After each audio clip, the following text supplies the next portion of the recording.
इतने बच्चे एग्जाम दिए, ठीक है, इतना पैसा खर्च किए, तैयारी किए, उसके बाद में ये हाल हो रहा है। कोचिंग माफिया तो हो सकते हैं, वैसे माफिया भी हैं और माफिया हर जगह है। हमें क्या नीड है और विश्व स्तर पे क्या नीड है, हम क्या प्रोवाइड कर सकते हैं, उस पे काम किया जाए।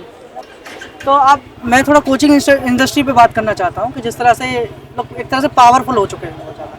एक तो इतना पैसा आता है, अब तो ये चाहें तो गवर्नमेंट की नीति को भी प्रभावित कर सकते हैं कि डोनेशन चंदा वंदा देके।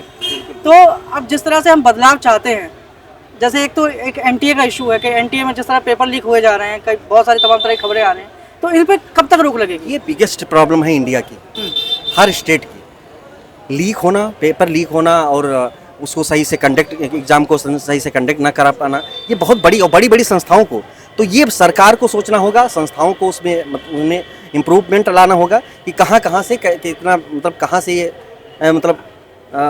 दिक्कत हो रही है, वो दिक्कत दूर करना होगा। और ये सरकार को विशेषता सोचना चाहिए। भाई इतने बच्चे एग्जाम दिए, ठीक है, इतना पैसा खर्च किए, तैयारी किए, उसके बाद में ये हाल हो रहा है, तो ये दिक्कत तो है ही, और ये बहुत बड़ी दिक्कत है। तो यहाँ पे आपको देखना होगा। नेट का अभी जो हुआ कि 67 बच्चों के फुल मार्क्स आए, 720 में 720, ऐसा कभी हुआ नहीं। रिकॉर्ड अगर आप उठा के देखेंगे 2-3 बच्चों के आते थे, लेकिन इस बार ऐसा क्या हुआ, और वो भी एक ही सेंटर के बच्चे। तो ये क्या किसी साजिश के तहत है या फिर ऐसा कुछ करा गया? नहीं, ये पहले भी होता रहा। आज हम लोग टेक्नोलॉजी के युग में हैं तो खुल जा रहा है, ठीक है। नहीं, पहले भी ये होता था, जब पेपर वर्क होता था तब भी हो रहा होगा, जैसे लेकिन तो किसी ने जिक्र किया। हाँ, अब खुल जा रहा है और अब अवेयरनेस हो गई है सभी के अंदर।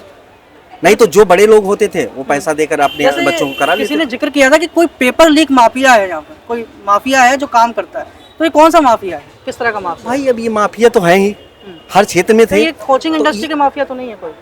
हो सकता है, स्वाभाविक है ये। आप जो आपकी शंका है ये सही भी हो सकता है। कोचिंग माफिया वाले ही कराते हैं, वो अच्छा पैसा लेते हैं, वो कराते हैं अपने। जैसे अपने और जिस तरह से एक ही सेंटर पे निकल रहा है, एक जगह पे ही निकल रहा है, उससे तो ये जिस तरह न्यूज हम लोग देख रहे हैं, तो ये तो भाई स्वाभाविक है कि हम लोग सोच सकते हैं कि हाँ बिल्कुल जो आप कह रहे हैं कि कोचिंग माफिया तो हो सकते हैं, वैसे माफिया भी हैं और माफिया हर जगह है। तो ये तो सरकार को सोचना चाहिए, ठीक है, और सरकार सोचेगी नहीं तो भाई दिक्कत होगी उसको भी। जैसे आप आगे कहाँ देखते हैं कि मतलब कि एक देश अभी जैसे प्रगति की राह पर है, इधर से कई मतलब कि अभी भी एक बड़ा वर्ग है जो सरकारी नौकरी की आस में ही है। जैसे कई लोग चाहते हैं कि भाई स्टार्टअप वगैरह शुरू करा जाए, जैसे अब गवर्नमेंट भी उसको जैसे स्टार्टअप इंडिया प्रोग्राम लेकर आई थी। उसके बावजूद ये हाल है कि लाखों बच्चे फॉर्म भरते हैं और जाहिर सी बात है सीटें तो उतनी ही हैं।